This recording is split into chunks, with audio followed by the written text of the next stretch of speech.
Outstanding by Ashwin, outstanding by Jadeja. 144 for 6 से 339 for 6 करने में इन दोनों ने जिस तरीके की परफॉर्मेंस दी है वो आउटस्टैंडिंग। और Ravichandran Ashwin 6th test century. It's fair to say that अब उनको ऑलराउंडर ही कहना चाहिए, क्योंकि 6 टेस्ट सेंचुरी कोई आसान बात नहीं है। कितने बड़े बड़े इंडिया के मिडिल ऑर्डर बैट्समैन आए जिनकी 6 टेस्ट सेंचुरीज नहीं है, और रविचंद्रन अश्विन ने आउटस्टैंडिंग। और ये इनिंग्स को आप थोड़ा ऊपर रेट करेंगे, क्योंकि इस पिच में एक्चुअली बॉलर्स के लिए, फास्ट बॉलर्स के लिए काफी हेल्प थी, और इंडिया काफी बड़े प्रॉब्लम में थी जब वो बैटिंग करने आए थे। 144 फॉर 6 से आपको बता दूं कि जडेजा से पहले अश्विन ही थे जिनकी काउंटर अटैकिंग इनिंग से बांग्लादेश पैनिक करने लगी। जडेजा ने काफी लेट एक्सेलरेट किया, लेकिन जडेजा ने भी जबरदस्त बैटिंग की, क्रीज ऑक्यूपाई किया, और एंड में जब बॉलर्स थक गए तो स्पिन बॉलर्स पे अटैक करके जडेजा भी 85 नॉट आउट हैं, और मोस्ट प्रोबेबली कल शायद हमें जडेजा की भी 5वीं सेंचुरी देखने को मिल सकती है। लेकिन उसके पहले जब दिन की शुरुआत हुई तो चेन्नई में ओवरकास्ट कंडीशंस, पिच में बाउंस और स्विंग, ये बड़ा सरप्राइजिंग है। पता नहीं पिच किसने रेडी किया है, लेकिन ये fast bowler friendly pitch Chennai में वेरी सरप्राइजिंग। बांग्लादेश ने टॉस जीती, इंडिया को बैटिंग दी ओवरकास्ट कंडीशन में, और उनके फास्ट बॉलर्स ने जो पाकिस्तान में किया था उसे रिपीट किया। 34 फॉर 3 ये ड्रीम होता है किसी भी टीम के लिए कि ऑपोजिशन टीम को बैटिंग के लिए इनवाइट करें और 30 फॉर 3 कर ले पहले 1 घंटे में, और सिमिलरली बांग्लादेश ने किया। और तीनों डिसमिसल्स भी रोहित शर्मा, विराट कोहली एंड शुभमन गिल। रोहित शर्मा काफी स्ट्रगल करते नजर आए। एक एलबीडब्ल्यू अपील में भी वो अंपायर्स कॉल की वजह से बच गए और अगले ही ओवर में एज करके आउट हो गए।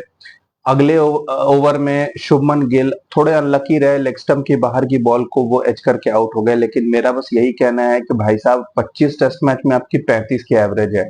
अब वो एक आध इनिंग्स में लक ने साथ नहीं दिया, मगर ओवरऑल दिलीप ट्रॉफी में भी उनकी परफॉर्मेंस ऐसी ही थी, उसके पहले भी उनकी परफॉर्मेंस ऐसे चल रही है। मुझे समझ नहीं आता इन्हें वाइस कैप्टन बना के जो नेक्स्ट लीडर की तरह देखा जा रहा है। फिलहाल प्लेइंग 11 में अपनी जगह बनाते हुए भी मुझे ये दिख नहीं रहे। इनकी जगह सरफराज जैसे बैट्समैन को बाहर वेट करना पड़ रहा है। ईशान किशन जैसे बैट्समैन जो 2-2 सेंचुरी मार चुके हैं अभी डोमेस्टिक सीजन में, उनको बाहर बैठना पड़ रहा है। और शुभमन गिल 25 टेस्ट मैच हो गए, 35 का भी एवरेज नहीं है, और ये स्ट्रगल्स चालू हैं उनके।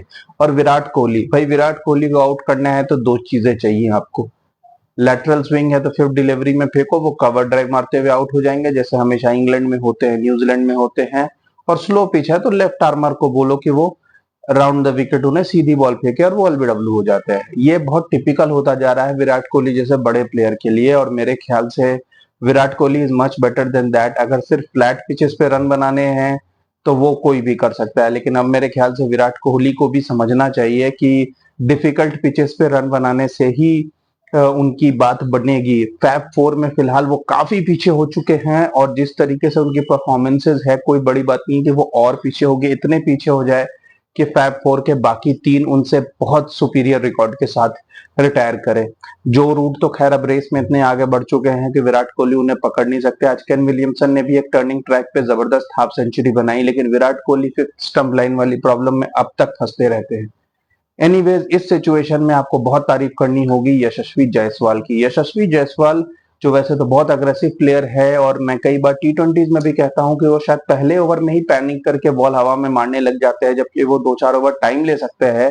इतना इंपेशेंट प्लेयर, आज उसने इंश्योर किया कि लंच तक वो कोई भी रिस्की शॉट नहीं खेलेगा, और बहुत ही जबरदस्त बैटिंग उन्होंने ग्राइंड किया, क्रीज पे टाइम ऑक्यूपाई किया, लूज बॉल्स का वेट किया, कोई भी फ्लैशी शॉट्स नहीं खेले, और एक जबरदस्त हाफ सेंचुरी बनाई ऐसी सिचुएशन में जब सामने 3 बड़े विकेट गिर गए थे।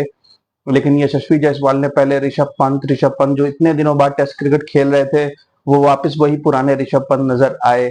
प्रेशर सिचुएशन में भी उन्होंने अपने शॉट्स खेले, और 34 फॉर 3 एक हॉरिबल सिचुएशन से इंडिया को 96 तक ले गए। हालांकि फिर वो एक लूज शॉट खेलते हुए आउट हो गए, लेकिन सिचुएशन थोड़ी सी इंप्रूव कर दी थी उन्होंने। वो भी रिग्रेट कर रहे होंगे। 39 रन उन्होंने डिफिकल्ट कंडीशंस में बना लिए थे, और शायद यहाँ पर वो एक बड़ा 100 बना सकते थे। उसके बाद आए भाई साहब केएल राहुल, और वही पुराने केएल राहुल नजर आए, नर्वस, पैनिक्ड, स्लो, स्लगिश। जैसी दिलीप ट्रॉफी में भी उन्होंने भी एक हाफ सेंचुरी बनाई थी, और फिर से वही तरीके की इनिंग्स उन्होंने खेली। हालांकि उनके उस दौरान यशस्वी जायसवाल जो थोड़े सेट थे उन्होंने कुछ शॉट्स खेले और इंडिया 144 तक पहुंच गई और उसी स्कोर पे ये दोनों आउट हो गए बैक टू बैक ओवर्स में, पहले यशस्वी जायसवाल और फिर केएल राहुल, और 144 फॉर 6। अब अश्विन और जडेजा से पहले मैं फिर से आपको बता दूं कि मैंने 2 दिन पहले भी कहा था कि इस बैटिंग लाइनअप में केएल राहुल और शुभमन गिल दो ऐसे बैट्समैन हैं जिनके ऊपर नजर रहेगी, क्योंकि इनके कई सारे रिप्लेसमेंट्स रेडी हैं, स्पेशली सरफराज जो कि स्क्वाड में ही है, और मुबाशिर और ईशान किशन जो डोमेस्टिक में अच्छी परफॉर्मेंसेस दे रहे हैं।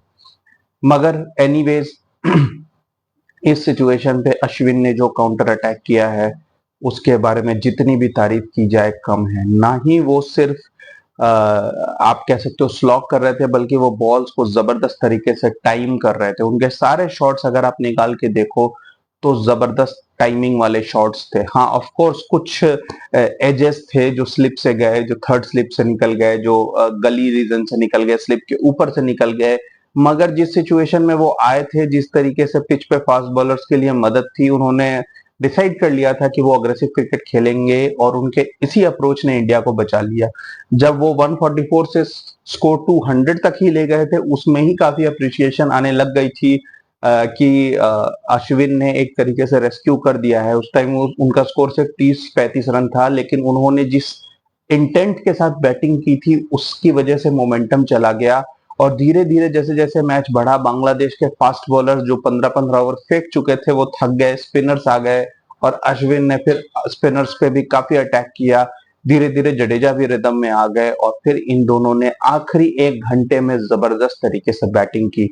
अश्विन ने अपनी सेंचुरी 91 के स्ट्राइक रेट से बनाई और ओवरऑल ये पार्टनरशिप 5 रन पर ओवर के से खेलता रहा। ओवरऑल टीम इंडिया का रन रेट भी 4 के ऊपर हो गया इस पार्टनरशिप की वजह से और 339 फॉर 6 मैं कह सकता हूं कि इंडिया एक बहुत ही सेफ स्कोर में पहुंच चुका है इस पिच पे जहां फास्ट बॉलर्स को मदद है। इंडिया ने भी 3 फास्ट बॉलर्स खिलाए हैं and Jasprit Bumrah is back, तो आप जान सकते हो कि जसप्रीत बुमराह किस तरह का डैमेज कर सकते हैं इस पिच पे। लेकिन यहाँ बांग्लादेश के फास्ट बॉलर्स को भी अप्रिशिएट करना बहुत जरूरी है, खासकर हसन महमूद। उन्होंने 4 विकेट लिए और पहले 4 विकेट आप इमेजिन कर सकते हो, रोहित, विराट, शुभमन और ऋषभ पंत इन चारों को डिसमिस किया। और ना सिर्फ डिसमिस किया, जितनी देर वो बॉलिंग कर रहे थे ये चारों ट्रबल में थे। इनफैक्ट उन्होंने यशस्वी जायसवाल को भी काफी परेशान किया, रोहित शर्मा को तो एक बार अंपायर्स कॉल ने बचा लिया, तो ये डोमिनेट करते नजर आए और बाद में भी 1-2 कैच अगर ले लिए जाते तो शायद ये 5 विकेट हॉल आज ही पूरा कर लेते, लेकिन डेफिनेटली कल वो 5 विकेट हॉल पूरा कर सकते हैं और ये उनके लिए बहुत कॉन्फिडेंस की बात होगी। नाहिद राणा जिन्होंने अपने पेस से पाकिस्तानी बैट्समैन को काफी डराया था, आज वो इंडियन बैट्समैन को डरा नहीं पाए। इनफैक्ट वो काफी रन्स लीक करते नजर आए। हाँ ऑफ कोर्स उनकी पेस की वजह से उन्होंने थोड़ा रैटल किया, वो 145 प्लस बॉलिंग भी की उन्होंने। इनफैक्ट यशस्वी जायसवाल को डिसमिस करने से पहले उनके 2-3 ओवर का जो बर्स्ट था जिसमें वो ऑलमोस्ट 150 टच कर रहे थे, वो एक शानदार स्पेल था और इवेंचुअली उन्होंने यशस्वी जायसवाल को डिसमिस कर ही दिया। केएल राहुल इकलौते विकेट थे जो स्पिनर के हाथ में गए फॉरवर्ड शॉर्ट लेग पे खेलते हुए, लेकिन overall KL Rahul 52 balls 13 run. I think आज के टाइम में इस तरीके से पैनिक और चौक वाली इनिंग्स का टाइम नहीं है।